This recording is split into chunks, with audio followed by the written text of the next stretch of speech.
This is Psalms chapter 149 and 6. Let the high praise of the Most High be in their mouth, and a two-edged sword in their hand, to execute vengeance upon the heathen, and punishments upon the people, to bind their kings with chains, and their nobles with fetters of iron, to execute upon them the judgment written. This honor have all his saints. Praise ye the Lord. All right, I want to start off by giving all praise, honor, and glory to Yahweh, Bahashem, Yahweh Shai, Bahashem, Rokah Kodash. Double honors to the apostles and the elders of Great Millstone, who are the elders of Yasher Allah, and a sincere salutation to all you Akim, who will preach this word and believe in this word, and to the Akwath, who will believe in this word in all truth and in sincerity. All right, and I want to go into a lesson through the Spirit that was inspired by the clips that you just saw of an AI-generated image, all right?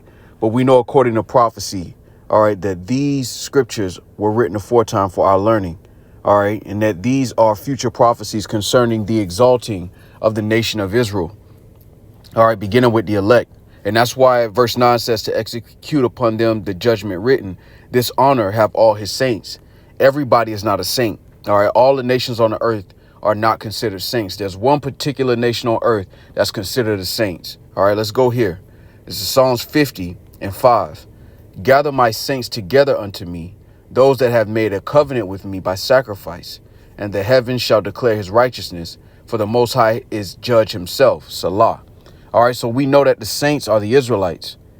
All right, and there's a prophecy concerning the exaltation of the nation of Israel. The Lord will, let's get it.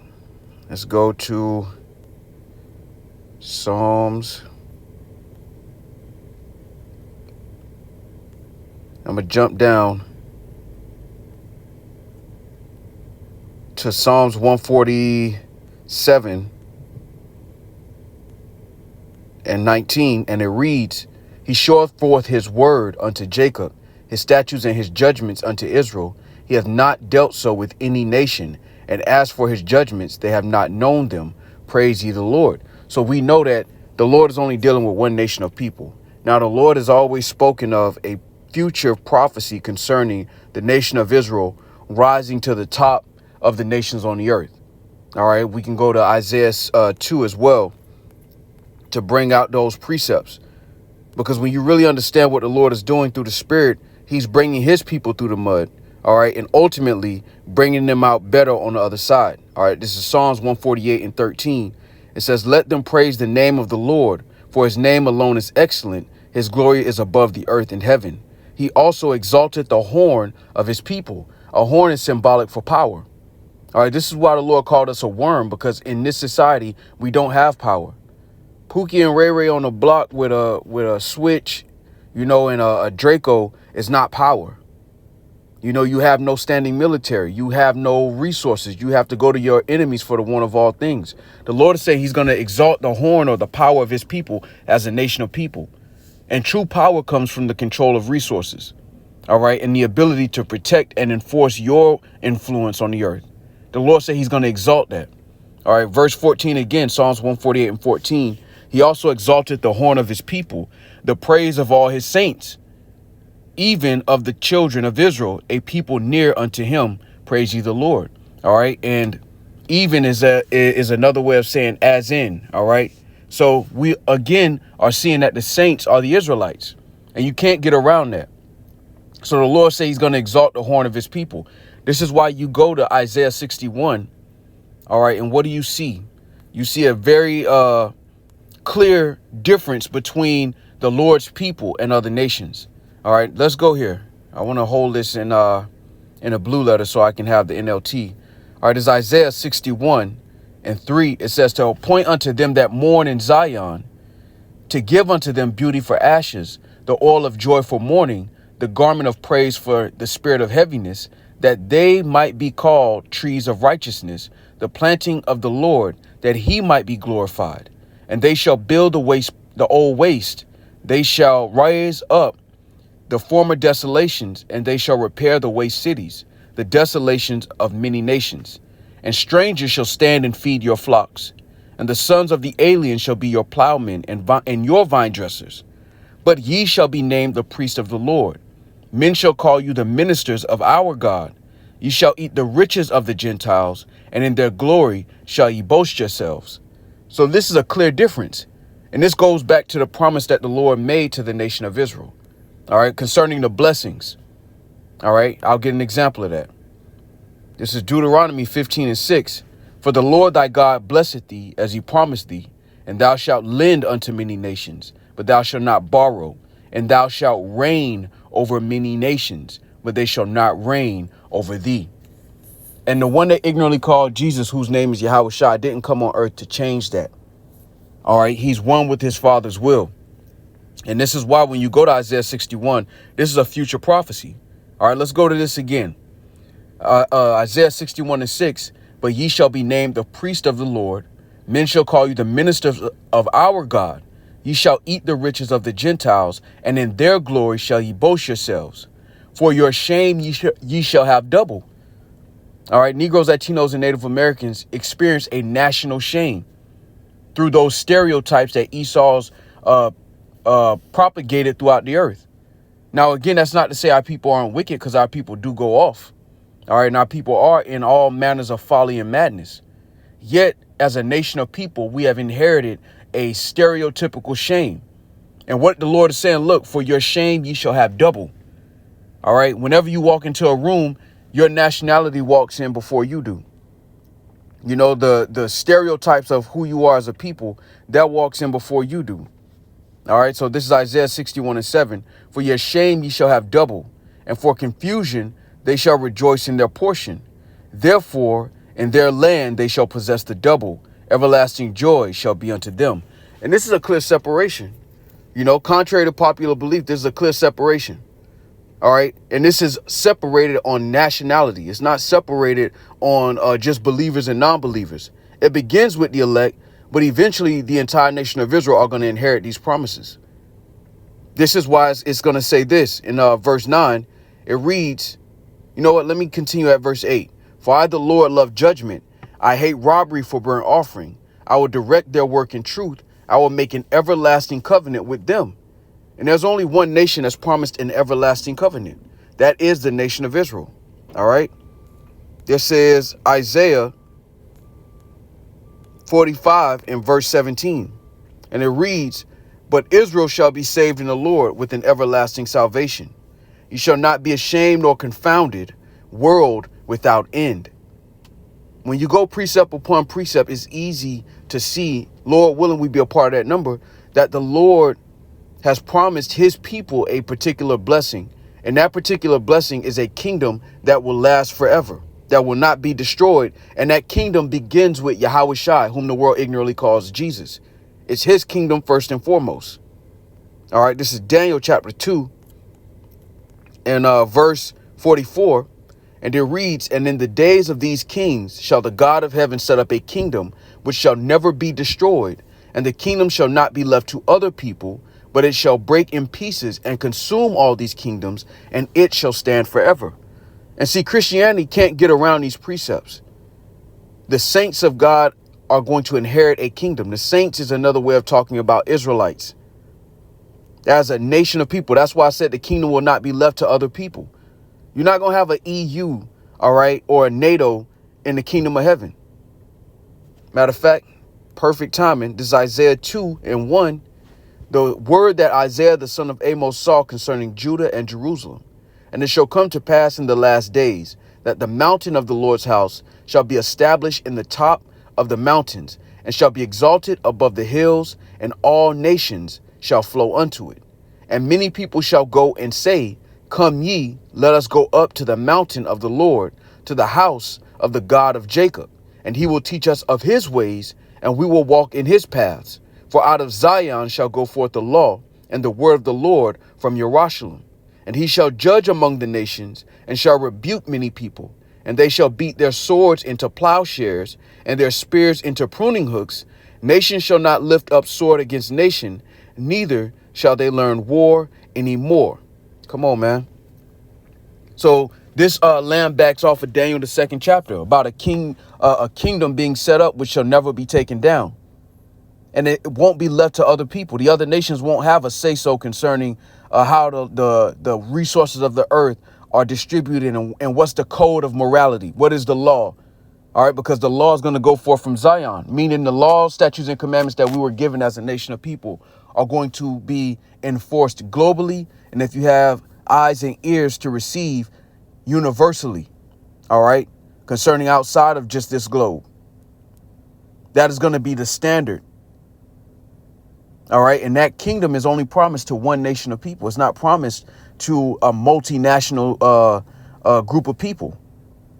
And this is something Christianity can't get around. They can go to John 3:16. They can go to Acts 2 and try to find all men that believe and try to say that that's talking about all nations, but it's not. And this is what you find out when you actually dig into prophecy. You can't get around this. All right, this is Daniel chapter 7 and 18. And it reads, but the saints of the Most High shall take the kingdom and possess the kingdom forever, even forever and ever. And we just read who the saints are. All right. And that's what Yahushua is coming to do. He's coming to establish his kingdom, and his people are joint heirs under him, because there's a hierarchy amongst Israelites. Yahushua is the top of that rulership on earth. It's Yahushua. All right. The King David. All right. The apostles, the rest of the elect, the rest of the nation. There's a hierarchy. But as a nation of people, that commonwealth is going to be returned to Israel under Yahushua. The Lord always promised dominion for the nation of Israel. And this is just a process of how it develops. This is why the Lord said this, Revelation 2:26. And he that overcometh and keepeth my works unto the end, to him will I give power over the nations. And he shall rule them with a rod of iron. As the vessels of a potter shall they be broken to shivers, even as I received of my Father. When you go to Revelation 5:9, it reads, and they sung a new song, saying, thou art worthy to take the book and to open the seals thereof, for thou wast slain and hast redeemed us to God by thy blood out of every kindred and tongue and people and nation. It's not saying that the Lord is pulling random people from different nations to bring together some multinational group.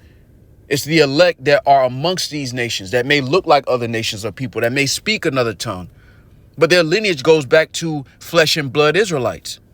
When the Lord made that covenant with Abraham, Isaac, and Jacob, that was a covenant with the family of Israel. It wasn't a multinational covenant. It was a covenant with the family. This is why the curses only cover the family.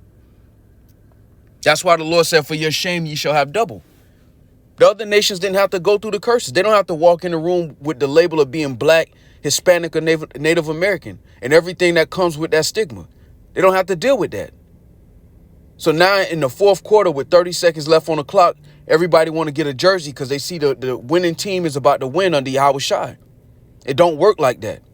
These prophecies are from the days of old, before we had cell phones, before we had cars. The Lord had prophesied and given us the understanding of the future events, and that eventually a kingdom would be given to the Lord's people. That's why it said what? It's it's the Father's good pleasure to give you the kingdom. He wasn't talking to multinational people. He was talking to a particular family, beginning with the elect. All right, it's Revelation 5:10, and it reads, and has made us unto our God kings and priests, and we shall reign on the earth. This isn't talking about multinational. This is talking about the nation of Israel, the family that the Lord saved and redeemed. All right. Matter of fact, let's go here. Salakia.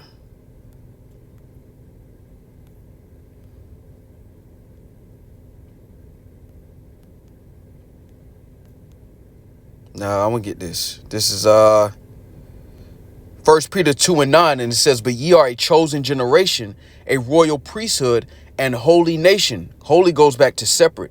A peculiar people, that ye should show forth the praises of him who hath called you out of darkness into his marvelous light, which in time past were not a people, but are now the people of God, which had not obtained mercy, but now have obtained mercy. All right, why does it say not a people? Because we were cast off at one point. All right. The Lord said we would not be a people unto him. But then what did the Lord say? Let's get it. This is Hosea 1:10. Yet the number of the children of Israel shall be as the sand of the sea, which cannot be measured nor numbered. And it shall come to pass that in the place where it was said unto them, Ye are not my people, there it shall be said unto them, Ye are the sons of the living God. And when you look at those clips through the Spirit, just imagine an innumerable nation of people with that kind of glow. You know, because I love those images because it kind of gives you a similitude, if you will, of, you know, what the Lord promised. You know, and that's why I started off with Psalms, you know, the two-edged sword in their hands, the praise of the Lord in their mouth. But imagine those images and then multiply it to a point where you can't count it. We're going to be an innumerable nation of immortals. Whether the world believe that or not is irrelevant. I'm going to get this. This is Ecclesiastes 37:25. The days of the life of man may be numbered, but the days of Yashar'Allah are innumerable. And for you to believe in the Bible, you have to address this if you believe in anything outside of this truth concerning the gospel. Christianity cannot deal with these prophecies. We just went all over the scriptures from the Old Testament to the New Testament. And it's clearly talking to a particular nation of people, beginning with the elect of that nation. That's why our apostles talk about it's only about the elect on this side. The rest of our nation are going to get it as the children of the elect. As the scriptures say, wisdom is too high for a fool, and our people are considered Sodom's children on this side. When you look at the culture 2/3 of our people hold on to while forsaking the Lord and this truth, all right, is clearly a foolish state of mind. Yet the Lord promised them mercy as well. All right. It's just they have to learn this through death by pain, and then they have to come back as the children of the elect. All right. This is Ezekiel 39:25. Therefore, thus saith the Lord God, Yahweh Ba'ashem Yahushai, now will I bring again the captivity of Jacob and have mercy upon the whole house of Yashar'Allah, and will be jealous for my holy name. After that, they have borne their shame in all their trespasses, whereby they trespassed against me. Because even 2/3 are under the curses. It's just they have forgotten their resting place, like it says in Jeremiah, the 50th chapter, in the 6th verse. Yet they are also inheritors of that blessing. Because before we went off concerning the laws that were given on Mount Sinai, the Lord made a promise to us as a nation of people. And even though 2/3 are rebellious, they are still inheritors of that promise. Otherwise, the Lord would be a liar. And we know that the Lord, it's impossible for the Lord to lie. So how the process works for the Lord is that the remnant are going to be saved as vessels of mercy, not for what they've done, but because the Lord is going to have mercy on the elect. Through the elect, the rebellious 2/3 are going to come back. But before that, they're going to experience judgment on earth. All right. So Lord willing, this was edifying. With that, I want to give all praise, honor, and glory to Yahweh, Bahashem, Yahweh Shai, Bahashem, Rakah, Kodash. All right. Double honors to the apostles and the elders of Great Millstone, who are the elders of Yashar'Allah, and a sincere salutation to all you Akim, who are preaching this word and believing this word, and to the Akwath, who are believing this word in all truth and in sincerity. And that's Quadash.